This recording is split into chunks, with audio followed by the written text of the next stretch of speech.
Andrew Berry remains active. Some signings on Thursday. Defensive tackle Quinton Jefferson, linebacker and former draft crush of mine, Devin Bush Jr. Your latest Locked On Browns starts now. You are Locked On Browns, your daily Cleveland Browns podcast. Part of the Locked On Podcast Network. Your team every day.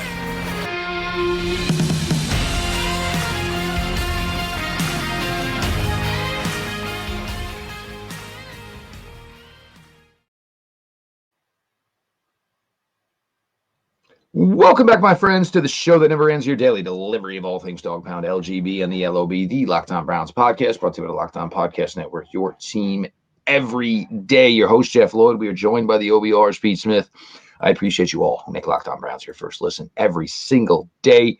The everyday crowd just keeps on growing. Don't miss out. Join the fun. Subscribe to the Locked On Browns YouTube channel. The show is always available, always free, wherever you get your podcasts. Today's episode is brought to you by FanDuel. Make every moment more. Right now, new customers get $150 in bonus bets with any winning $5 bet. That's $150 if your bet wins. Visit FanDuel.com/lockedon to get started. This morning, news breaks. Browns bring in another defensive tackle, veteran Quinton Jefferson, 6 sacks this past season for the New York Jets. Late in the day, and we had word that he was coming to the building. Obviously, probably talk money, kind of get an idea what's going to be the next stage of his career. It's definitely a little bit more interesting on the Devin Bush signing. Injuries certainly have been an issue. Obviously, a guy who was once drafted 10th overall, basically trying to relight the fire, rekindle a career, so to speak. But people start, obviously with the move of Jefferson. And look, I may have been duped. I think all of us feel we may have been duped. We felt that maybe, the Browns, maybe there would have been 2 big money acquisitions this year as far as salary. Obviously, Jerry Jeudy at $12 million plus, that was one of those guys. Zadarius Smith, obviously making a good chunk of change as well. We thought maybe they would double dip in the salary department at the defensive tackle position. Maybe there was intention. Maybe it was. Maybe it didn't work out as far as now all the top guys at the defensive tackle position are off the board. But I will tell you this, Browns fans, your defensive tackle position right now is better than it was in 2023. Yeah, the Browns certainly looked around to see what was potential options for bigger name players, but I think you end up in a scenario where with where the Browns are this year, and next year will be a little bit different. They really need to focus on return on investment. You see the deals like Christian Wilkins, and there's no way the Browns can get $27.5 million worth out of Christian Wilkins. In terms of Quinton Jefferson, haven't seen money yet, but the appeal for a guy like Quinton Jefferson is he's a very good football player. He's a really good pass rusher. Does not play the run very well. Can line up out all across the line, which is something that we've seen.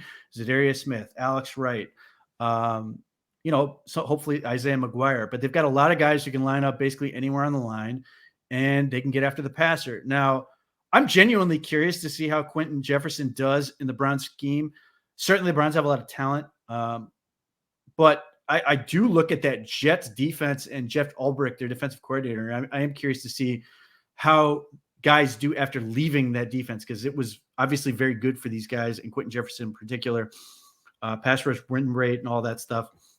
But you are mitigating risk by having 10 guys on the defensive line. I think the Browns are basically done on the defensive line. Maybe there's somebody in the draft, or maybe they decide that either Siaki Ika or Isaiah McGuire just plain old can't play and they want to move on and they don't have time to waste. But like the other 8 guys, unless somebody gets hurt, they're good. Like they're set. And you're not going to want Quinton Jefferson stopping the run, but that's why you signed Shelby Harris. And the other aspect of this is the whole Maurice Hurst thing. Everybody's happy to have Maurice Hurst back. Certainly I am. But I think we have to have the same attitude we did with him last year, where anything he gives you is a bonus because of his injury history and everything else. They got 13 games out of him, which is about 13 more games than I thought they were going to get him. And he was great. But that's sort of the other part, is just continuing to add guys, add depth, get more pass rushers. And in Quinton Jefferson's case, He's a 290-pound pass rusher. So that's another element that helps as you get more size that can get after the quarterback. Now, and looking at this, and look, the Browns have 5 selections. Granted, they're not choice. You're starting at 54, 83. You're not picking again to the 150s. So anything you're picking is, maybe developmental, and what they could truly probably give to this team's roster. I mean, maybe running back, and obviously there's an asterisk to why there would be an opening for someone there. So maybe you could say, look, we like this defensive tackle. Maybe they can challenge Ika. Obviously, they're not to the point where they're ready to kick Ika to the curb. Certainly not kick McGuire to the curb. But your point of sit around, it's not like that anymore. There aren't any guarantees with this franchise anymore. Years ago, this team drafted players, and they were going to be here, first, second, third, fourth, seventh, and even UDFAs. There was a path for you to make the roster, even if you didn't show anything. If there's real aspirations, and there was real desire to win, there was real desire to contend, and maybe the big name defensive tackle didn't come through free agency. Most likely won't come through draft. Maybe it's something that they would look to address if they needed it at a trade deadline next year. But it's not that they didn't get it done here, Pete, because I think the biggest key to this defensive line was trying to retain most of it that was going to free agency. Yes, and Arik Armstead would have been fabulous. Wilkins would have been awesome, sure. But it could have cost you 2, possibly 3 other guys. Yeah, I mean, Armstead, 3 years, $51 million. Haven't seen a breakdown 17. on that. So figure 17 so and change. If it's $17 million a year, I mean, that's I don't think it's necessarily a bad deal for the Jags, given what I've seen paid out in this market. But it allows you to put that may be the difference between. We'll see what the numbers say. That may be Zadarius Smith plus Shelby Harris, or Zadarius Smith plus Quinton Jefferson combined. Getting two players as opposed to one is important. Certainly, to me, keeping Zadarius Smith is a splash move, even though it does not super exciting because he was here on the team last year. I think his value and his versatility is huge.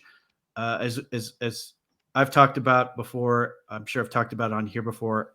Having that big end that can kick inside seems to be super important to the Browns, and just the way they structured their lineup. And all of this allows Alex Wright to sort of continue to develop and continue to earn reps. And nothing would make me happier than, Alex Wright takes 5 snaps away from Myles Garrett and 5 snaps away from Zadarius Smith over the course of the season, every game. And that adds up to hopefully Myles, one, stays healthier and stays fresher. Zadarius stays healthier, stays fresher. Maybe he's not laying on the field at the end of the game every week, hopefully after a Browns win like he was most of the time this year. But this goes back to what Andrew Berry stresses: competition. They're not saying we hope this guy gets good. They're saying we're going to get more guys in here and we're going to figure out who's going to work and who's going to make this team better. It's certainly the path. And we're going to get to the linebacker position now because obviously 2 stalwarts that have been with this team for a long, long time, obviously no longer with this team. New names in. We're going to talk a bit about it, and obviously got to meet Jordan Hicks as he did a media presser today. Latest Locked On Browns continues on. Appreciate everybody for being along for the ride.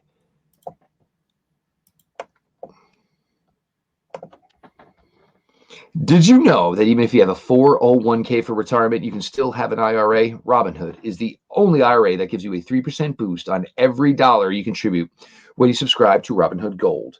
But get this, now through April 30th, Robinhood is even boosting every single dollar you transfer in from the other retirement accounts with a 3% match. That's right, no cap on the 3% match. Robinhood Gold gets you the most for your retirement thanks to their IRA with a 3% match. This offer is good through April 30th. Get started at Robinhood.com/boost. Subscription fees apply. And now for some legal info. Investing involves risk, including loss. Limitations apply to IRAs and 401ks. 3% match requires Robinhood Gold for 1 year from the date of first 3% match. Must keep Robinhood IRA for 5 years. The 3% matching on transfers is subject to specific terms and conditions. Robinhood IRA available to U.S. customers in good standing. Robinhood Financial LLC is a registered broker-dealer.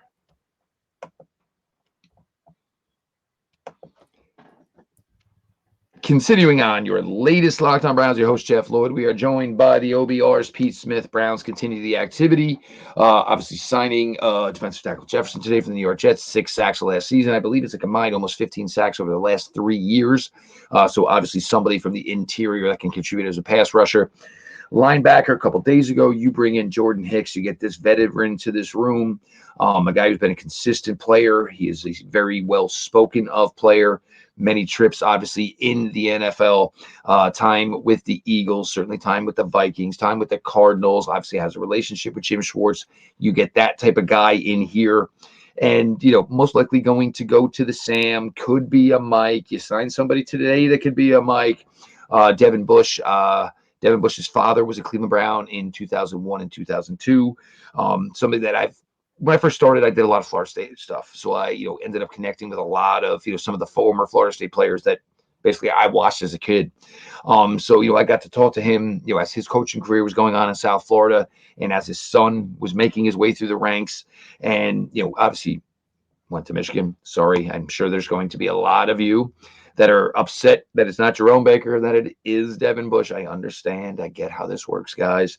But I would still remember the pettiness of Devin Bush Jr. in one of his final collegiate games at Michigan State, basically cleaning off the helmet paint at the 50-yard line. Just guys like that, hey, the love for the game, the play. Certainly it's not been the best ride for Devin Bush Jr. to this point. But Pete, look, they chose to go this route. I'm sure they had every opportunity to extend and go one more year with Anthony Walker, maybe go one more year with Sione Takitaki. They chose not to go that route. Some new blood in here. We all know who the king of the room is essentially here. It is JOK's room, but you got to surround him with some guys that at least can contribute. Yeah, I'm less worried about Ohio State versus Michigan than your endless fanboyism of Florida State. But look, the Browns wanted to get faster at linebacker desperately. And if you watched last year, like, given the amount of times the Browns got fooled on misdirection, like, you want guys to make better reads and not get fooled by stuff. But if it happens, they got to have the speed to be able to get back and make plays. And Sione Takitaki, not entirely his fault. He played on a not fully recovered ACL, which is 100. And Anthony Walker, who knows if he'll ever get it back. Was never like a speed guy. He doesn't have a whole lot of range. Sione Takitaki goes to whatever they aren't calling him GM, whatever, director of player personnel, whatever the made up title Elliot Wolf has. Elliot Wolf's the guy who wanted him when they initially drafted him. He was here, and they paid him handsomely. More power to him. Anthony Walker goes home essentially. So Jordan Hicks is rock solid, just a good Mike linebacker. Has just been great over the course of his career. Devin Bush is fast. I mean, that's his calling card is speed. 4.3. But he started out his first year in the league very promising, and then suffered a torn ACL in 2020. And to this point, he has never. We're 4 years later, and he still has not shown the same form that he has as a rookie, which is just really unfortunate. So it's like hurt him in multiple ways. It has limited his ability to sort of contribute in man coverage. The Browns don't ask their linebackers to do a ton of that. But what it allows you to do with a guy like Devin Bush is if you're an attacking defense and you're basically saying, and particularly if you want to blitz him, he doesn't have to do a whole lot of changing direction. You just say, go get this guy. Like that you can find a role for a guy like that. It's going to be a low risk deal. It's 1 year. We haven't seen any financial terms, but I expect it's going to be very low guaranteed money. It's a flyer type pick, which is fine.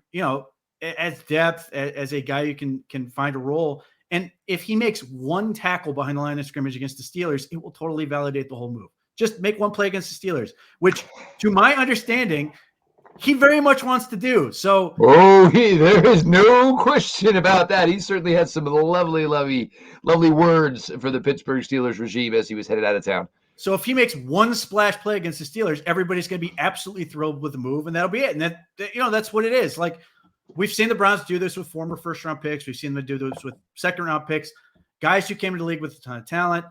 Jim Schwartz wanted Devin Bush for all the reasons I've laid out: speed, range, getting more just athleticism, attacking style defense, making sure you have blitzes that can get home. Both JOK can certainly do that. Jordan Hicks can do that. Devin Bush has the ability to do that. The Browns have done a pretty good job of having very prescribed roles for their linebackers, betting more heavily on their DBs and their defensive line. You allow the linebacker position to be a role player. And within that, Devin Bush is depth and a role player at another level. So just find him a niche to fill. And if he can do that, you can be happy with him. I just think you have to temper expectations and not say, hey, maybe they can turn him back into the 10th overall pick of the 2019 draft. And look, unless there's some way his knee can get better, medical science is incredible, but I just think he's sort of compromised in that regard. And now it's just finding the way to use him best and make it, find that role, find a way for him to be successful, and just find a way to make one play against his former team, and we'll all be happy. You've muted yourself. In a perfect world, if first down goes correctly, he's off the field anyway. He's gone. He's all to the sidelines, and the Browns are bringing in the pass rushers. They're bringing in secondary players. So, look, I'm excited. I hope it works out. I hate to see, things go wrong for anybody at any point, even, which is, obviously great. Cleveland, they'd love to obviously give these second chances. Obviously for Devin Bush, it would essentially be a third chance. But Pete, if we are talking linebackers here, there is somebody here. And it is interesting because Diabate could be somebody, and obviously you were raving about this addition. He showed well in the summer. He showed well as a special teams player. And what they committed to this room, and look, there is the understanding that the room's going to get a little bit more expensive because it's going to get JOK expensive, where a guy like Diabate might get a shot here, because if they've never wanted to commit a ton of money to the room, they certainly would like to have the understanding of we're going to pay JOK, but we'd still like to have the room to be cheap everywhere else. Sure. And Jason Tarver has done a masterful job of coaching linebackers with the team, because the Browns don't give them a whole lot of resources.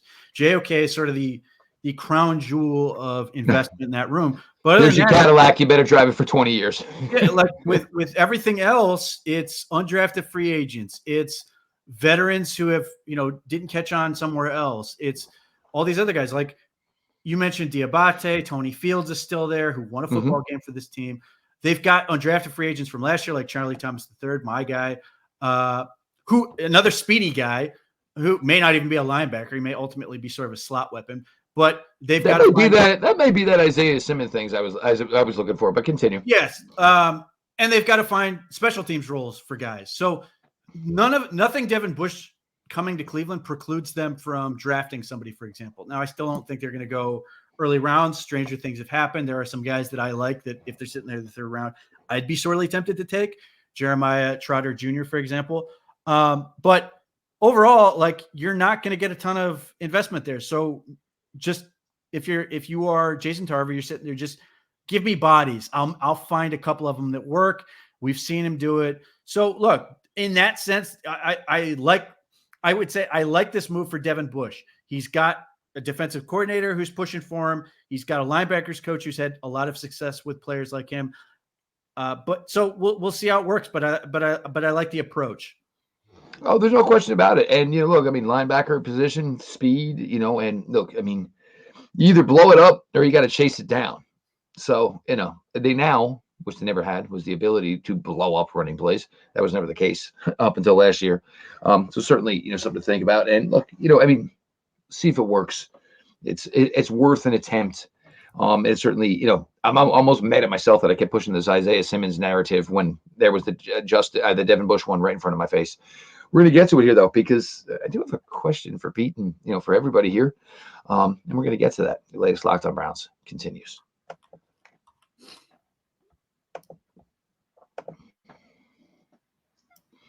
Say goodbye to busted brackets, because FanDuel lets you bet on every game of the tourney. Whether you're betting on a big upset on a one seed, it's time to go dancing on America's #1 sportsbook. Right now, new customers get $200 in bonus bets if your first $5 bet wins.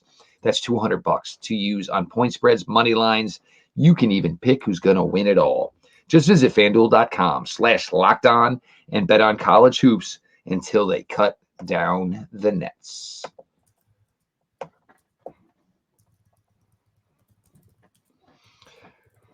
Your latest Locked On Browns continues. Your host, Jeff Lloyd. I appreciate all of you who make Locked On Browns your first listen, the everyday crowd. If you ain't a part of it by now, well, get on the bus, Gus. Subscribe to Locked On Browns YouTube channel. Show is always available, always free wherever you get your podcasts. The OBRs, Pete Smith, along for the ride. We've talked the Browns defensive line. We've talked the Browns linebacker unit. Pete, judging by what the Browns kind of needed and what they needed to get done, agree with every move. Obviously, nobody's going to do that. For most of us, we put some time in here. We try to find the way we would do it. But looking at it, I mean, other than stuff that's probably not going to maybe move the needle that much unless somebody just falls out of nowhere and not Curtis Samuel. You guys we'll tell you that one later. But Pete, what's left to do at this point? Yeah, so a lot of it's filling in little things around the edges. They brought in Tony Brown as a special teams guy, sort of filled the Mike Ford role. However, given how his last season ended with the Colts, I don't know if that's the only move you're going to make there. They brought in Giovanni Ricci as sort of a tight end fullback. The one thing on Giovanni Ricci is don't listen to anybody last night. We all did the same damn thing. Is this even a real guy with the contestant on the back? Nobody knew who Giovanni Ricci was, all right? So everybody kind of went and plugged away. And, yeah, when you saw 8 receptions for 102 yards, it confirmed that nobody knew who the hell Giovanni Ricci was. Yeah, all the listeners from Loveland, Ohio are outraged right now. Anyway, so look, the Browns, what Andrew Berry always does, looks to fill the roster in dress needs at first, giving himself freedom to just look at opportunities specifically in the draft, but still in free agency. So tight end potentially is a position where they could still add, and it might not be the traditional inline type guys. They may want more guys built for the spread. Doesn't mean inline are bad by any stretch, but they're not afraid to put linemen in there to do that. So, I mean, if they want more spread type guys, they might be interested in that. Wide receiver still an opportunity area. If as money gets spent, there's a whole lot of guys out there. And granted, there are still teams with plenty of money. That's a position that I think could last after the draft. I think there's going to be a point where we're going to see a stall in terms of signings. We saw this with defensive line last year, where guys like Jadeveon Clowney waited to sign. The Browns didn't sign Shelby Harris until June or whatever it was. I think there's going to be that type of thing with wide receivers because everybody's very pumped up about the wide receiver draft. I think there are going to be players who are like, I don't really want to go to minicamp anyway, so I'm going to hang out and see what comes up, or if a guy gets hurt, those type of things. Running back is still a position where they can look at stuff. I suspect much of that is going to be the draft. So they can just let deals come to them. And that's sort of the position they want to be. It just, in years past, the Browns have been waiting for guys to say yes to contracts. And we've sat there speculating for months about guys we basically knew were coming back. And this year, everybody's just like, no, screw it. We're signing right now. We all want to be back in the building, which has been great, but sort of hurts you in terms of like, what else can happen? And you mentioned a guy like Jerome Baker. There are a lot of people who want him. Everything I've seen suggests that Jerome Baker is going to get paid more than JOK and Jordan Hicks this year combined, and they're going to start over him. So it's probably not going to be the Browns. And don't get me wrong, I like Jerome Baker. I watched him play a high school playoff game. He's a very nice player. I just don't think it's going to happen with the Browns. Well, and that's the thing, because it wouldn't be a one-year deal. And if the Browns are, look, with they're going to commit that money to JOK. And it's very similar to the Nick Chubb situation. It's not the way a team that heavily values analytics does business, but there always has to be something that basically, breaks your mold, breaks your plan. A guy like Nick Chubb has certainly done that for the Browns. JOK, they drafted him. The hope was that maybe he would be a guy that would break their, practice, their mold, so to speak. And it's most likely going to come to fruition. But it doesn't mean they're just all of a sudden going to start throwing out, money like Oprah to linebackers all over the place. They'll do it smartly. They'll do it for specific key players. But no, the mold is not going to be broken by any means whatsoever. look, we're going to keep pumping these out. It's been a great week. Obviously, been a really fun week here. Some craziness to it, and of course, the dalliance of trying to chase after a Christian Wilkins, and then find out that basically Las Vegas gave him the city of Las Vegas to come play for them. Maybe that's something you can pick the pieces up on in a couple of years, where maybe the Raiders pay the freight. Who knows? But it is always a fun time of the year. We're going to shift back into draft mode. A lot of you are diehards, and you want to know players are going to go second, third, fourth, fifth, sixth, seventh round. I'm going to be able to do that here. When Pete comes here, he's going to be able to do that. Pete's going to be able to do that for you over at the OBR. Some of you, your casual viewers, I get it. Without Browns having a first round pick, I do. But stick around, man. We're just going to continue to put out content each and every day. He is Pete Smith. Obviously, the boys and the gentlemen over at the OBR have been crushing it to this point. They will continue to do so. You talk about a place that has been around forever, and obviously made the switch from print obviously to media, the internet, all that good stuff. And they made the smartest move of probably the 2023 season by bringing in Mr. Pete Smith. Make sure you're following at _Pete Smith _ myself, at Jeff _LJ _Lloyd. I appreciate you all who make the show your first listen every day. Join the Everyday Crowd by subscribing to Locked On Browns YouTube channel. The show is always available. It's always free wherever you get your podcasts. This has been your daily delivery of all things Dog Pound. LGB on the LOB. Let's go Browns.